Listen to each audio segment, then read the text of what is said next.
Hello and welcome to my patch notes rundown for the 21st of February.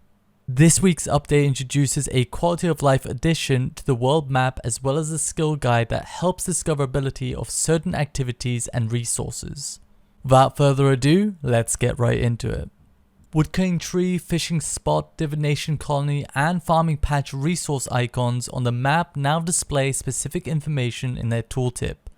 Also, their respective skill guides now list the major locations where they can be gathered, similar to mining and archaeology. This is a great update aiding in helping new players find appropriate locations to gather resources through in-game information. It even tells you the current status of the specific resource, whether it's active and what its growth status is. I remember archaeology on release being the first time where I practically used the skill guide and map information, and it was really good. It told me everything I needed to know. However, I feel like this system could be even better. What if you could click on a specific resource in the skill guide and it would automatically open your map with all the appropriate locations marked? What if you could search for a specific resource on the map interface? I assume these suggestions would require a lot of work, and I don't know if they'd be worth developing considering the fact that most people use the wiki for information. Most fishing spots have been graphically updated to higher contrast models so you can see them in the water more easily. Hitbox accuracy has been reverted to its original behavior.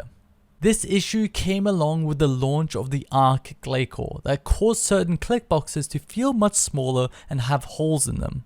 However, 3 weeks after its initial release, it was temporarily patched, and with this finalized fix 6 months later.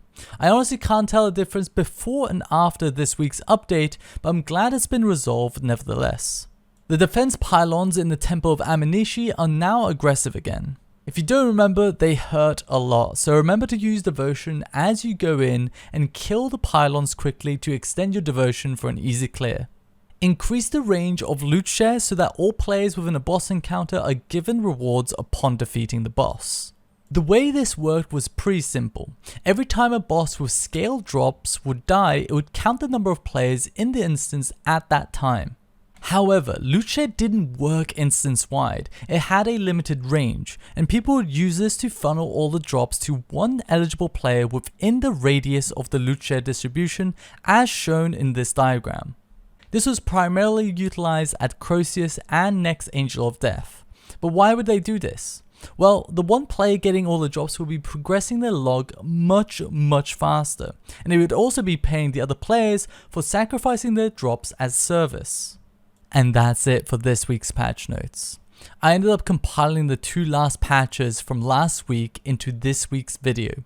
Let me know if you prefer 2 really short videos or 1 longer video but with a week delay. Anyways, that's it from me. Thank you for watching and take care.